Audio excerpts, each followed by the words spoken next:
Plants provide us with food to eat and oxygen to breathe. They perform this amazing feat by the process of photosynthesis.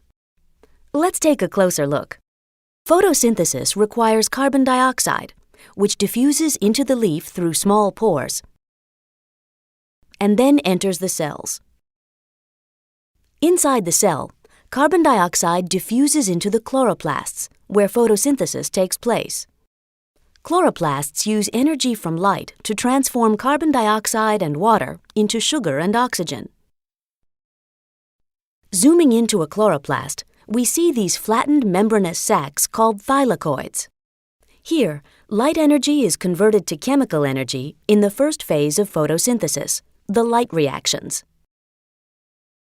The two green structures you see here are photosystems, large complexes of proteins and chlorophyll that capture light energy. An electron transport chain connects the two photosystems. Notice the small mobile electron carriers that shuttle electrons from one large complex to another. Now let's take a closer look at the steps of the light reactions. The photosystem on the left absorbs light energy, exciting electrons that enter the electron transport chain. Electrons are replaced with electrons stripped from water, creating oxygen as a byproduct.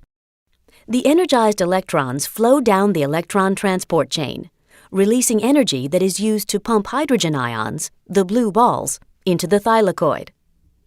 In the photosystem on the right, light energy excites electrons, and this time the electrons are captured by an electron carrier molecule, NADPH. The high concentration of hydrogen ions inside the thylakoid powers ATP synthase, producing ATPs. The light reactions in the thylakoid have produced two energy products, ATP and NADPH, that will now power the production of sugar in the Calvin cycle.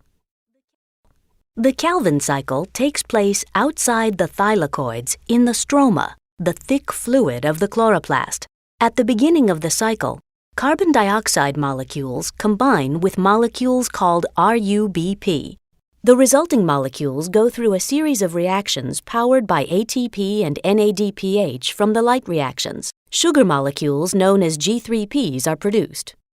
Most of the G3Ps are rearranged back into RUBPs that will begin the Calvin cycle again. But the important product of photosynthesis is the remaining G3P sugar.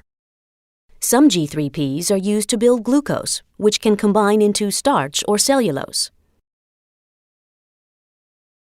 Still other G3Ps form sucrose. And some of the sugar is broken down by cellular respiration using oxygen in the plant's own mitochondria, generating ATPs that can power other work of the plant. Excess oxygen diffuses out of the leaf through the pores, while more carbon dioxide enters. With three simple ingredients, carbon dioxide, water, and light, plants produce sugar and oxygen by photosynthesis, powering plant metabolism and ultimately providing your fuel as well.